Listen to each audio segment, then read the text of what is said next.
छत्तीसगढ़ के हसदेव अरण्य में पेड़ों की कटाई को लेकर राजनीति तेज हो गई है। भाजपा और कांग्रेस दोनों आरोप प्रत्यारोप लगा रहे हैं। यहाँ कोल ब्लॉक शुरू किए जाने को लेकर सरकार में रहते हुए अब तक चुप्पी साधी कांग्रेस अब विरोध में उतर आई है। ऐसा लगता है विधानसभा चुनाव में करारी हार के बाद अब आम चुनाव के लिए कांग्रेस हसदेव अरण्य में संजीवनी की तलाश में है।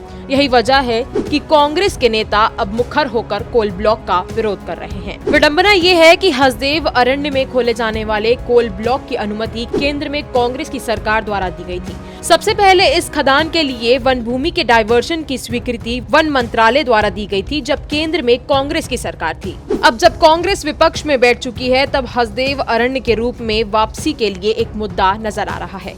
भाजपा नेताओं द्वारा कांग्रेस पर दोमुही राजनीतिक आचरण करने का आरोप लगाया गया है। उनका कहना है कि कांग्रेस पार्टी जिस हसदेव अरण्य को लेकर राजनीति कर रही है, उसका पूरा पेपर वर्क कांग्रेस के समय में हुआ है और आज जब सत्ता से उतर गए तो पूरा ठिकरा भाजपा के ऊपर थोप रहे हैं। 23 जून 2022 को राजस्थान सरकार को वन मंडल सरगुजा छत्तीसगढ़ द्वारा डीजीपीएस सर्वेक्षण रिपोर्ट उप मंडल अधिकारी उदयपुर और परिक्षेत्र अधिकारी उदयपुर द्वारा सत्यापन किया गया।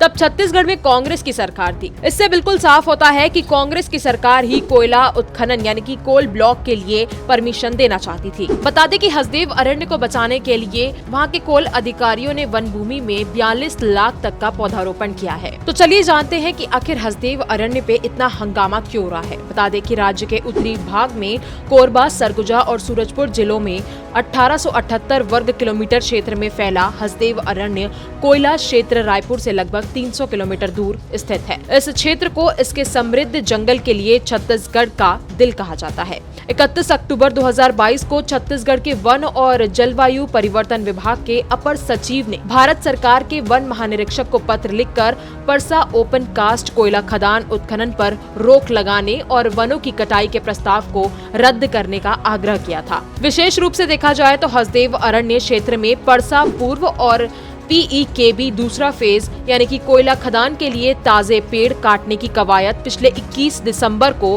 पुलिस सुरक्षा घेरे के बीच शुरू हुई थी।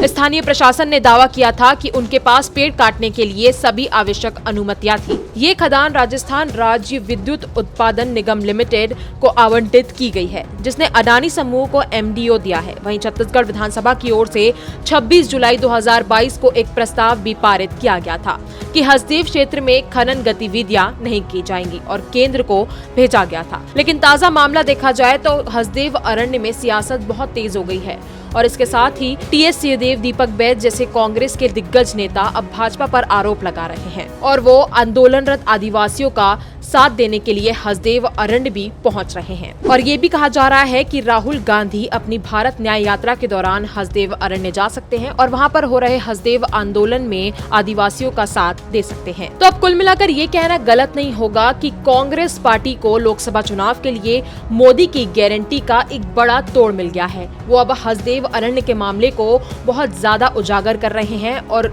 इसका बहुत विरोध कर रहे हैं। तो क्या वाकई कांग्रेस लोकसभा चुनाव में हसदेव अरण्य को एक बहुत बड़ा मुद्दा बना रही है? हमें कमेंट कर जरूर बताएं और अगर आपको हमारा ये वीडियो पसंद आया हो तो इसे लाइक और शेयर जरूर करें और हमारे चैनल खबर विभाग को सब्सक्राइब करना ना भूलें।